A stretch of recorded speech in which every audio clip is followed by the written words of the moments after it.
that this is a very special morning for us here at FCC.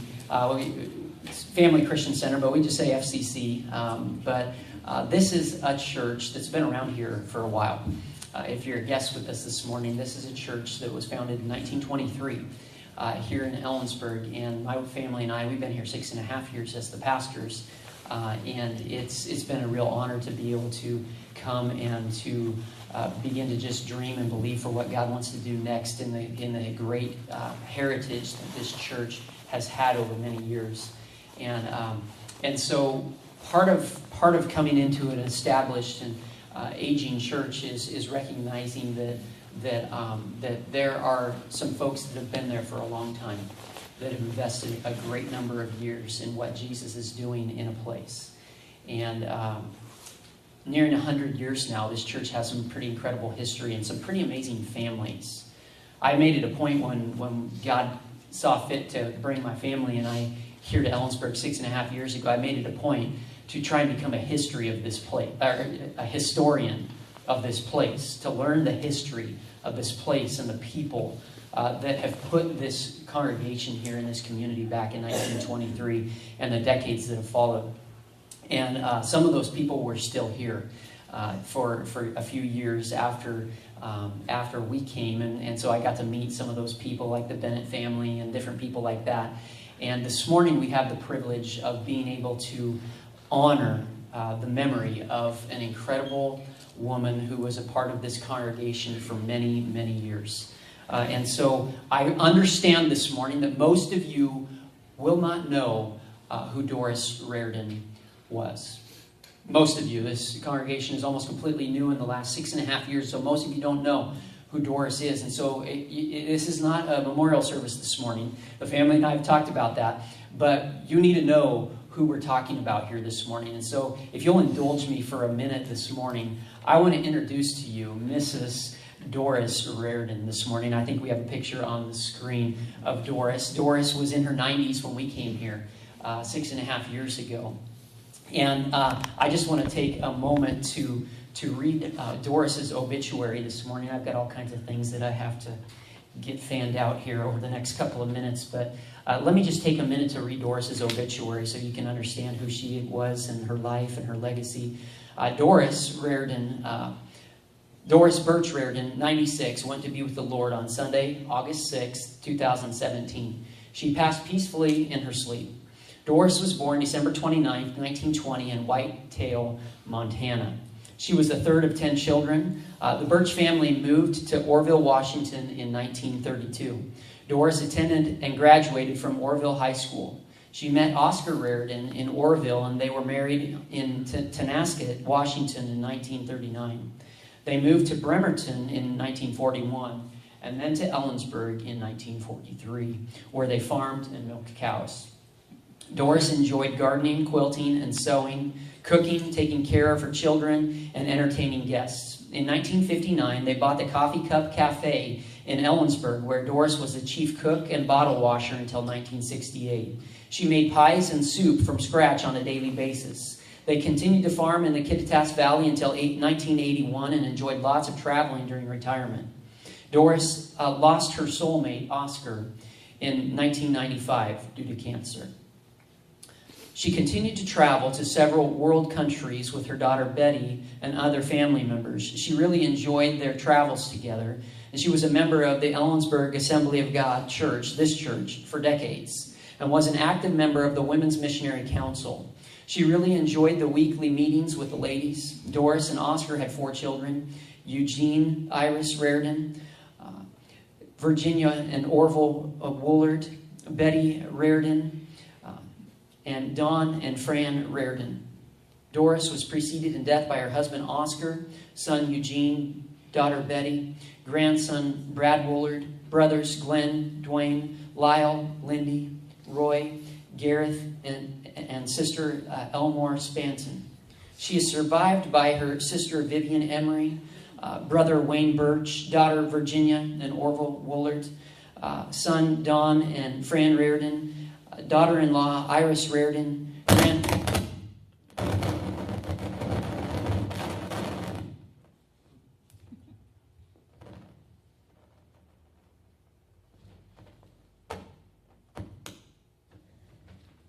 Sorry about that. Grandchildren, Pamela Woolard, Rhonda and Craig Leishman, Stephen Raridan, Kevin Raridan, Jim Raridan, Anita McCoy, Andrea Raridan, and 16 great-grandchildren. She was a wonderful wife, mother, grandmother, and great-grandmother. She will be remembered especially for her kindness and unconditional love for her family. So that's who Doris was. If you didn't get a chance to meet Doris, she was a wonderful lady, and she had one of those gifts that God gave her, a sharp mind, well into her 90s. And so it was always a treat to be able to visit with Laura and Doris and to just interact. And so that was always fun. And so in talking as a board, since Doris passed away in early August, as a board, we've been talking and deciding, what do we do to honor someone who has literally been a member of this church for 74 years of their lives? Do we understand the significance of that? 74 years, decades of investment in this place. What do we do to pay honor and recognition? The Bible says in Romans 13, give honor where honor is due. And I just felt a deep conviction in my own heart that this does not just pass without honoring Doris's memory and her great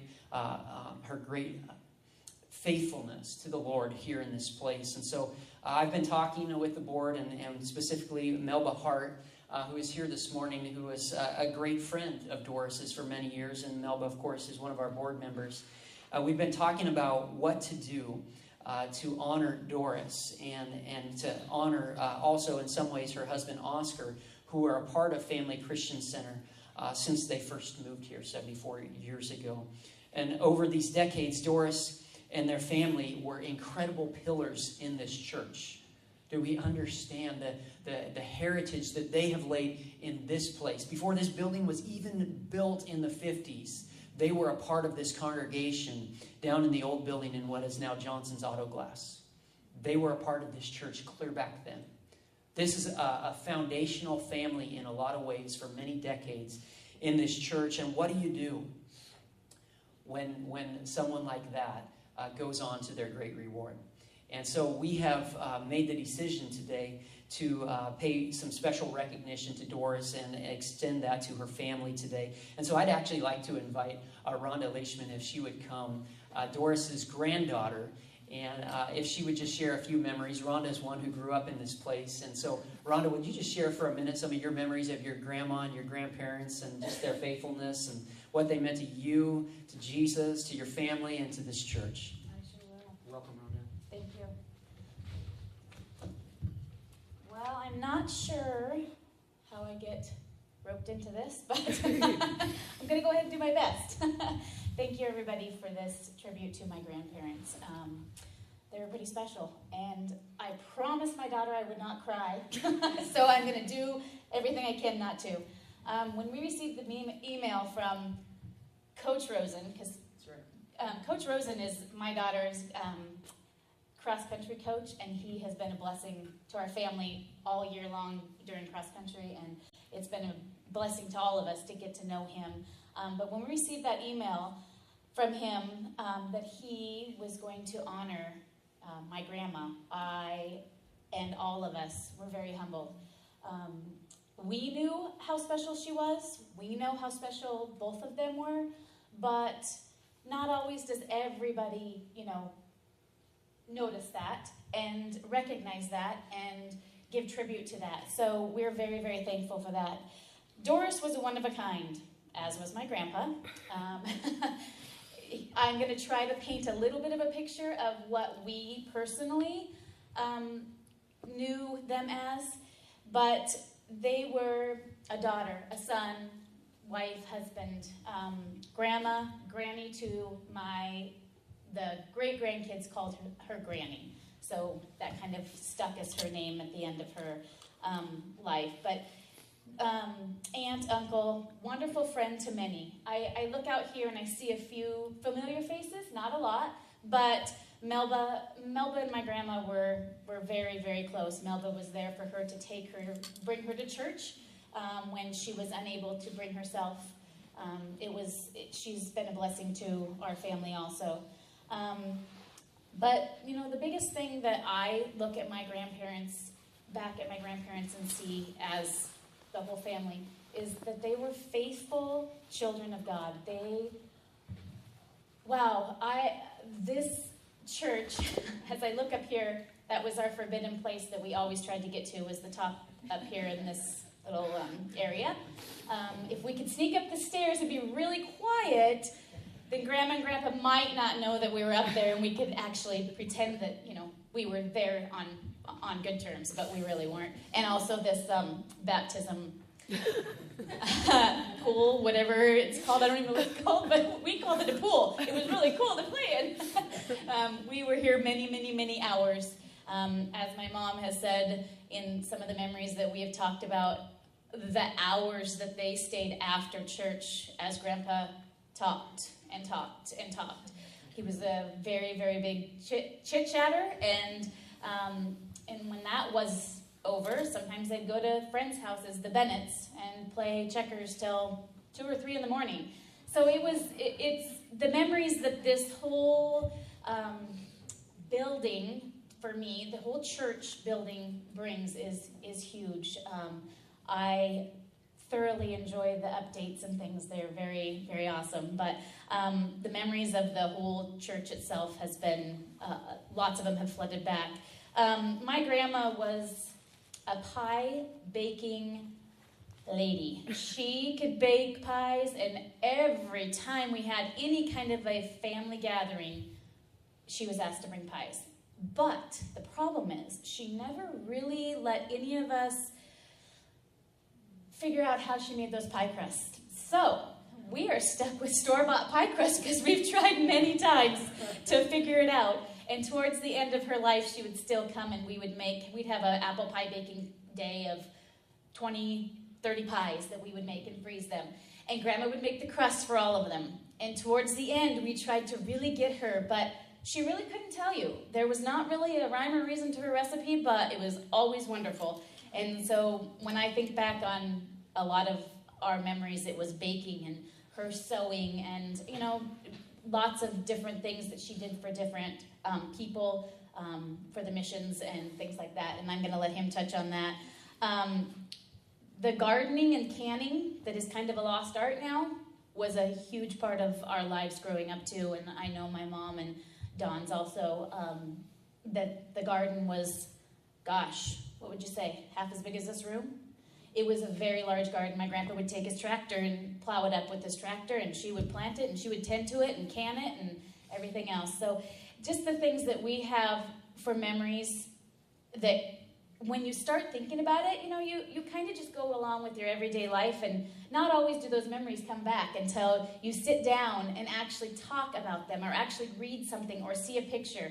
And it's been fun to do that since all of this came up. We sat around the table, and I think he was probably in a hurry, but we were sharing memories when we were talking to him. So it was kind of fun to talk about the different memories that you just don't do when you're on everyday life, and it just keeps on going. So, I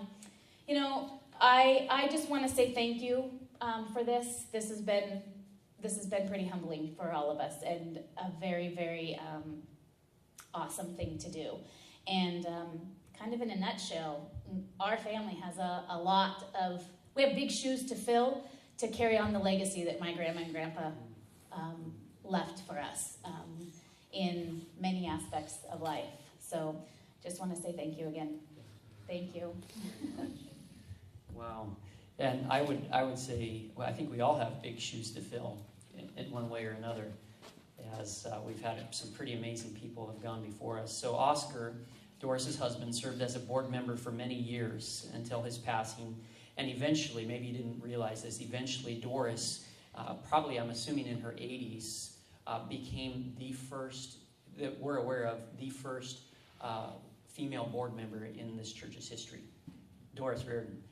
And since then, some others have followed in her footsteps. But Doris led the way in that respect. And you know that's a strong lady right there to step into that arena. And so we're proud of her for that and thankful.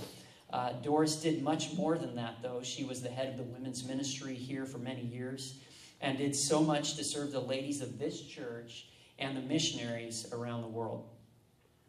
and we're going to show some pictures. Doris was quite the quilter, as you can see. This is one of Doris's quilts. I don't know how many we would still have around here, but there are many. She probably, no doubt, put together or was instrumental in putting together hundreds of quilts over the years. These quilts would go to missionaries and many other people.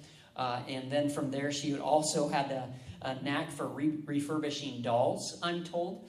And she would send those dolls off to different people, give them to lots of different people, but missionaries were included in that. And so I think we have some pictures of the dolls as well. One special activity that Doris was involved in is she would lead the ladies of our church, this church. She would lead the ladies of this church in putting together boxes for the missionaries. These boxes would oftentimes contain supplies for living in a foreign country. But she was especially known for sending birthday boxes to our missionaries. And listen to the words this morning from Doris herself, from her Women's Ministries Journal. We believe the date of this entry was July 1st, 1969.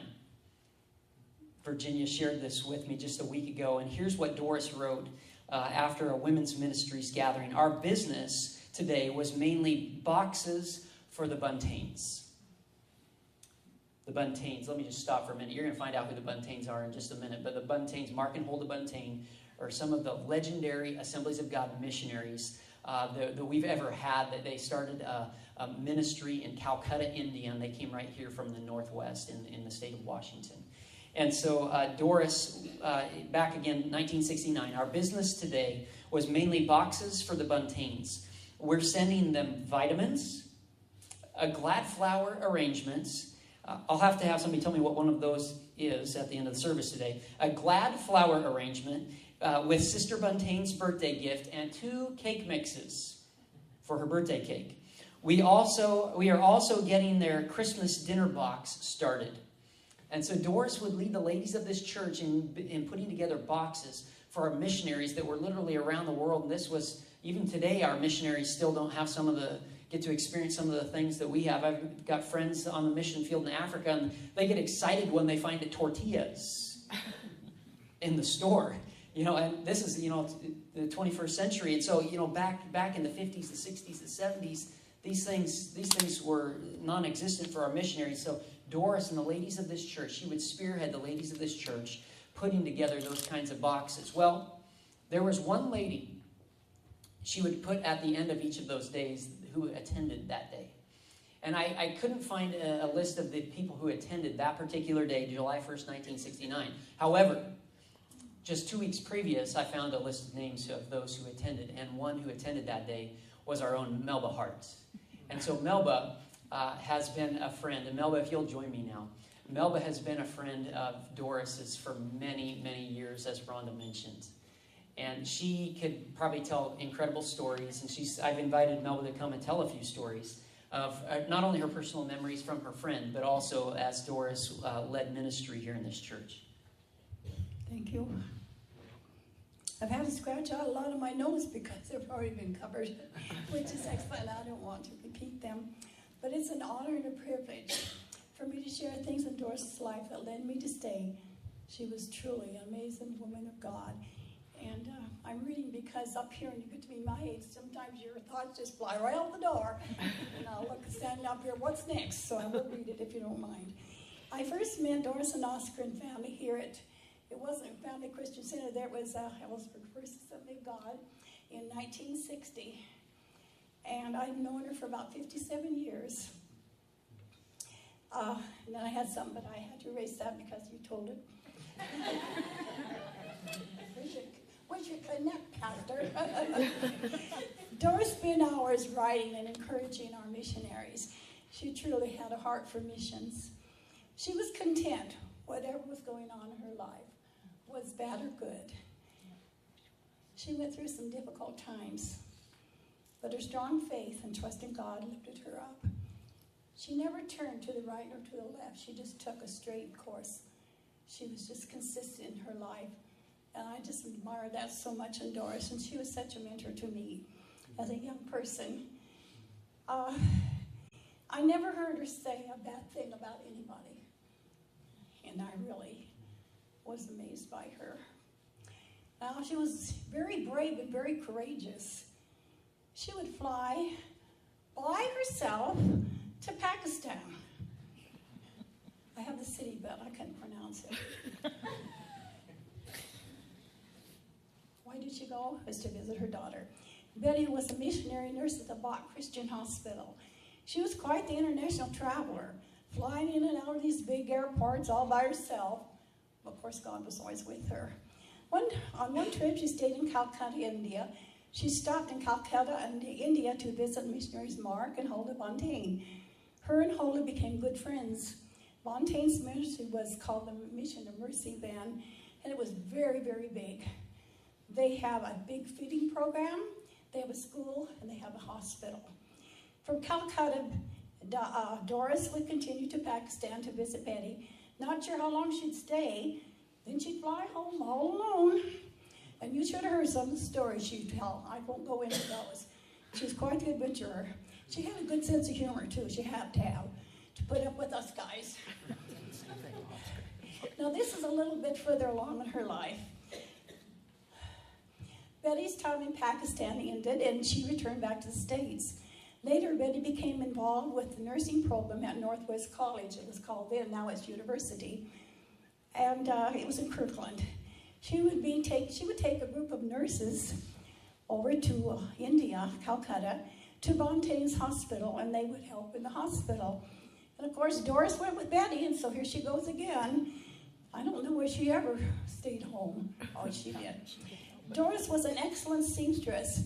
I wished I knew how many quilts Doris made and gave away. And Pastor, no, we don't have any quilts left. We gave them all away. That's what Doris wanted. We didn't want to just sit them in our cupboard and not use them. Many a missionary snuggles down at night with a nice, warm, homemade quilt that Doris made with love. And the quilt that you mentioned up here, Doris made this. I don't like these things. And gave it to Lorraine. Pastor, why don't you just lift that up a little bit? I don't think the people in back can see it. Oh, he's so lovely for this. There, isn't that beautiful? She made me a quilt too, all with green squares because she knew I liked green. And Lorraine shared that with us this morning. It was a wonderful gift to keep. And I think there's other people in our congregation that have quilts that Doris gave them too. Ruthie would bring children to Sunday school and church. And to the children, Audrey and Chancellor came for 5 or 6 very faithfully. And they decided they wanted to be baptized in water. So we thought, what could we give those kids that they would remember Doris by or our church by? So we gave them each a quilt. And they just loved those quilts. And soon after that, they moved away to Seattle area. And I've always prayed, Lord, as they cover themselves up at night with their quilts, think of our church and think of the Lord. And because they did come to know the Lord, and they served him as best they could, because we don't baptize unless they know God or know Jesus as their Savior. Okay, let's see what else I got here. Okay, soon afterwards, they did move away. The kids did. Yeah, okay. Doris, let's see. I have to take some of these out, Pastor. I'm sorry. In the fall, and Rhonda, you alluded to this, she would go up to a little town. And her sister Vivian lived in a little tiny town up in Molson, Washington. It's way up on the Canadian border. It's kind of a ghost town. My son has land up above there, and it's in the fall. There are hunters that come and go all the time, and so the pie maker, Rhonda, your grandma, would go up there every fall and make pies for all these hunters going back and forth, because her sister had a little restaurant inside their home. And Rhonda told me this morning she couldn't wait to get up there so she could help serve in the restaurant. She's only 8 or 9 years old, so she remembers those wonderful memories she had with her grandmother. And around Christmas time, she'd say, well, I'm not going home today. I'm going to Rhonda's. We're going to make Christmas cookies and candy. And I said, pies? Oh, no, we have a special day. We do all day long. We make pies. She was quite the pie maker. Let's see. When she got where she had to leave her home, and which she enjoyed immensely, it was connected to Orville and Virginia. And the twins at that time were real small. And she just got the biggest kick out of going in there and watching the twins play. And so she really loved her grandchildren and her great-grandchildren. And we'd have a big birthday party for her and Brother Coussard at the retirement home. And they looked forward to that. The last time we had a party for her, I think she was turning 94 years old. And so that was, she just loved that. You know, we did work together for several years, Doris and I did, and we had a lot of fun. We got to know each other very well. And as they alluded to, I used to bring her to church Sunday night and Sunday morning and Wednesday night. And one time we were, in the middle of the winter, I picked her up down at her house. And we were going one way, and she decided that she wanted to go another way. So I said, let's just turn around the middle of the street. So we turned around the middle of the street, right into the snowbank in front of Virginia's house, and we're stuck. So Orville had to come out and dig us two old ladies out of the snowbank. So one of you would let me take your mother for with me. But that's the only time I think we really got into trouble. Well, we did sometime. No. She loved camels. She had all sizes of camels. Everywhere she had camels. I think she probably rode one when she was Pakistan, didn't she? Yeah, she actually rode a camel. And little kids, she gave her camels away. And on Sunday morning she'd come, and in October my granddaughter and Brody, my grandson, would sit behind us because they're kind of weakly. So she'd sit in front, and she'd reach down in her pocket. She'd get a little card, and she'd give it to Brody. And then she'd get another, and then she'd get in her pocket and had a little doll, and she'd give it to October. She was always thinking of these little kids. Okay, you mentioned her collection. She collected Beanie Babies. Actually, she did. Yeah. And then she took in real babies to her home, probably 3 or 4 months old, I think. And she would take care of those babies until they had a home to go to, and just one at a time. And she really loved little ones. And you know, she loved chocolate. She loved Hershey bars. If you wanted to give her anything, bring her not a little one, but a big Hershey bar. She loved her flowers, as Rhonda was saying about her garden. But she had a great big, I don't know, it was Christmas or Easter cactus, and it just bloomed. I guess the biggest thing I ever saw, just full of blooms, and she had a real green thumb. And let me see. Doris and Oscar raised a wonderful, loving family, and they were hardworking people. And we always loved her family. And as the kids grew up from being little tiny ones and often married, it was still her heritage of her children. And it's good to see you here today, all of you. It's just wonderful, the big, loving family she had. And we miss her. We know she has a great reward.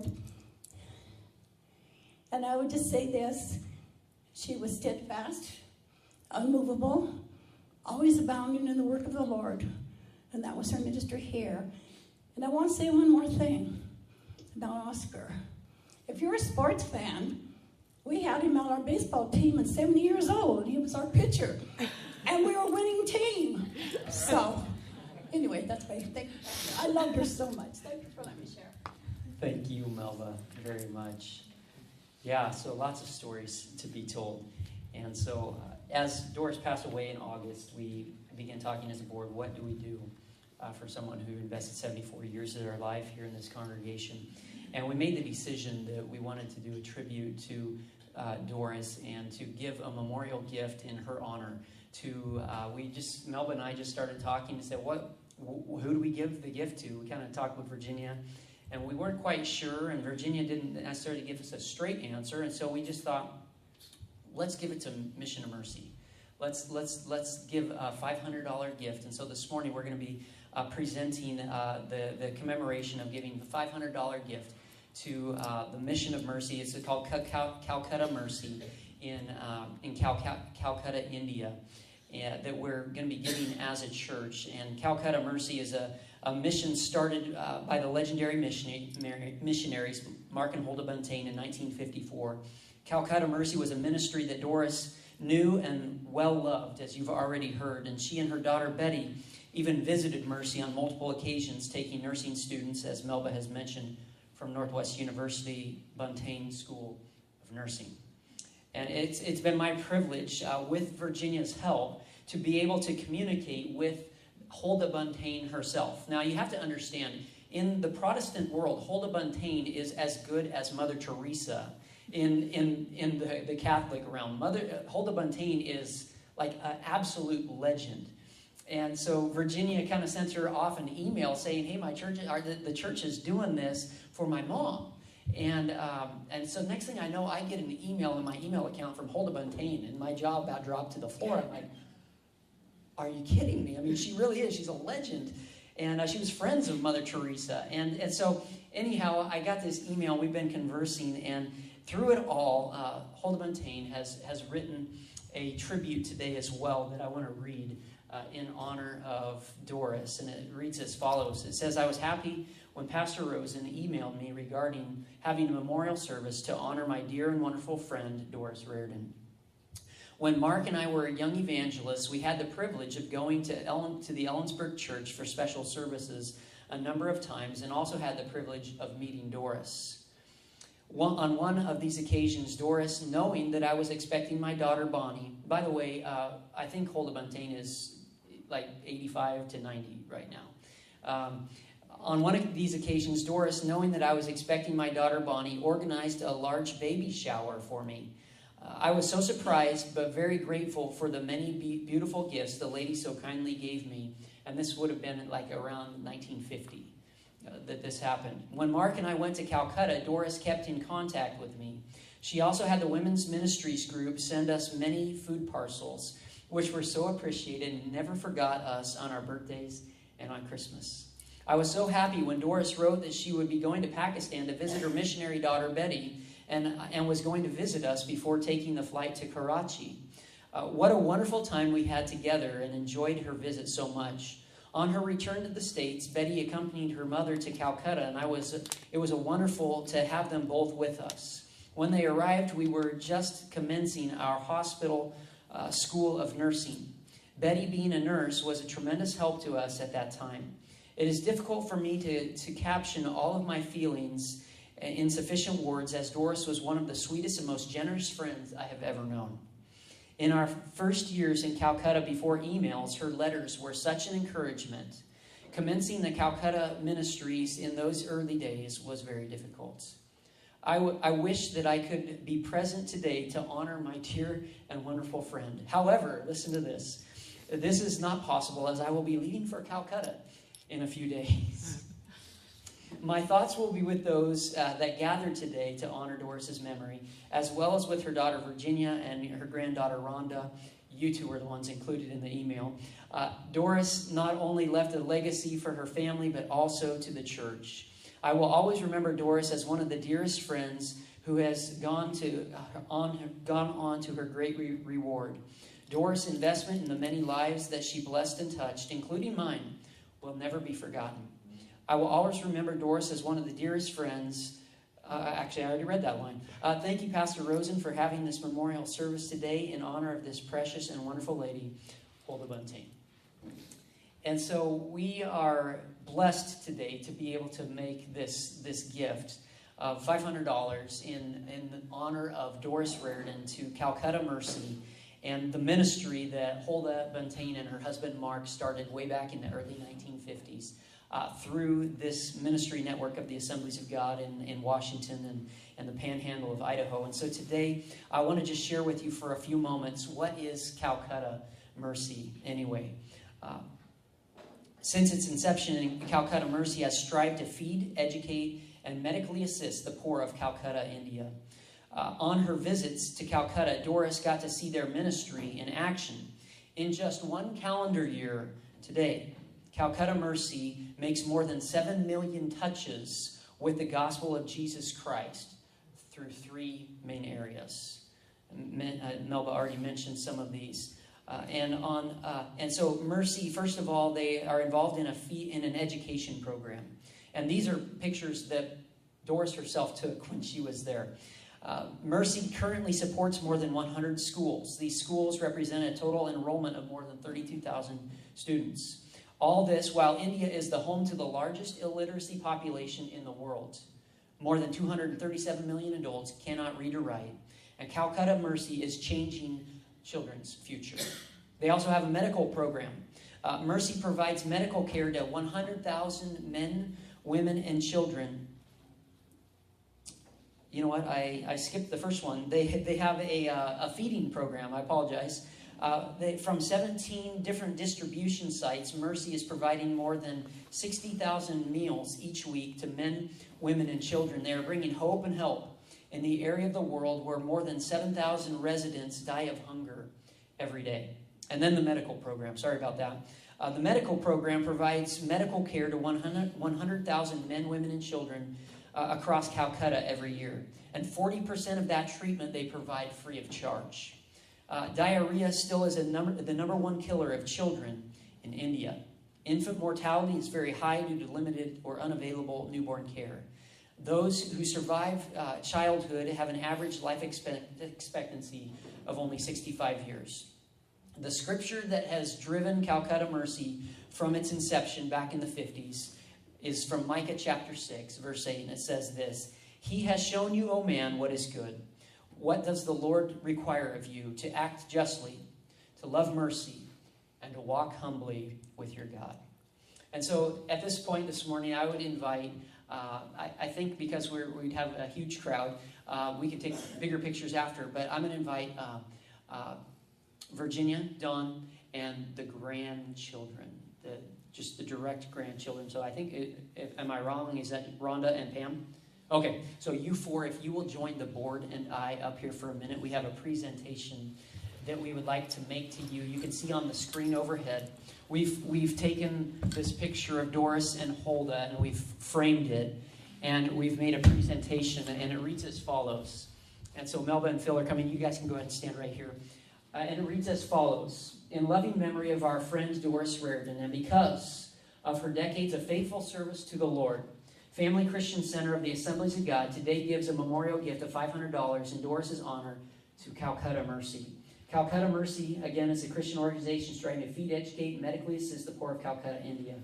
For many years, Doris and her husband Oscar were a vibrant part of our congregation. Today, before God, her family, and with Doris looking down from above, we honor her memory and faithfulness in the kingdom of God, and with all of our love of Family Christian Center.